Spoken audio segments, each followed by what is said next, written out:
Focus à présent sur une initiative citoyenne qui mérite un peu la une. Oui, Bouge ton coq, c'est son nom, est un mouvement créé pour financer les associations du monde rural. Alors après une première collecte de dons qui a quand même permis d'aider 250 producteurs, ce n'est pas rien, producteurs et commerçants dans 115 villages, et bien aujourd'hui, il lance une nouvelle opération nationale pour ouvrir 2000 épiceries associatives dans nos campagnes. Magali Lefer s'est rendue en Seine-et-Marne où vient d'ouvrir l'une de ces épiceries, justement.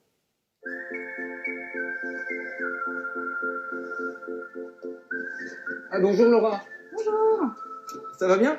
Ça va et vous? Je vais vous aider. Cette épicerie est toute récente. Cela fait 1 mois que nous avons ouvert. Nous en sommes à notre 4e distribution.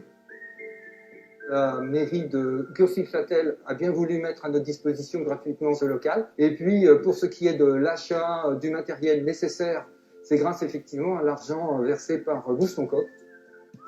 Bouge ton coq, c'est une plateforme, c'est sur bougetoncoq.fr et c'est exclusivement dédié à la ruralité. Et donc on collecte les dons auprès des citoyens, des entreprises, des pouvoirs publics pour les reverser ensuite à des associations dans les villages. Parce qu'il y a plus d'1 village sur 2 en France qui n'ont aucun commerce. Et pour un habitant du monde rural, il faut faire en moyenne 24 km aller-retour pour faire ses courses en fait de première nécessité, même sa baguette. Et donc on a décidé de soutenir Mon Épi en finançant l'ouverture de 2000 épiceries dans les villages. T'as acheté quoi alors? T'as acheté j'ai lentilles pris les vertes. lentilles vertes. On voit vraiment l'épicerie comme l'épicentre en fait du renouveau, de la vie dans la commune. Ça y est, tu nous apportes les Tu œufs. apportes les œufs d'hier. C'est bien, ouais. Ils sont ultra frais.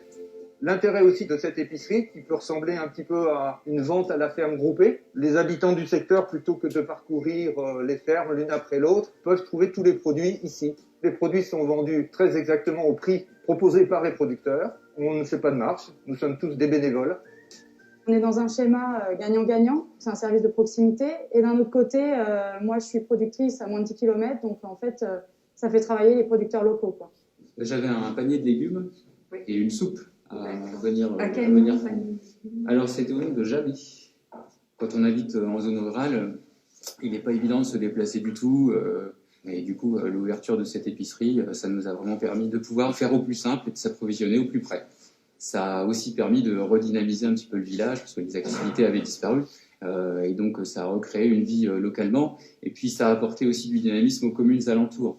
On vit ici de façon très isolée, chacun chez soi, on sort peu. Il me semblait que ce lieu pouvait effectivement participer à redynamiser un peu le territoire en donnant des envies aux gens, en créant de la vie. Ce qu'on souhaite, c'est que ça donne des idées à d'autres habitants et que se créent de nombreux autres épis.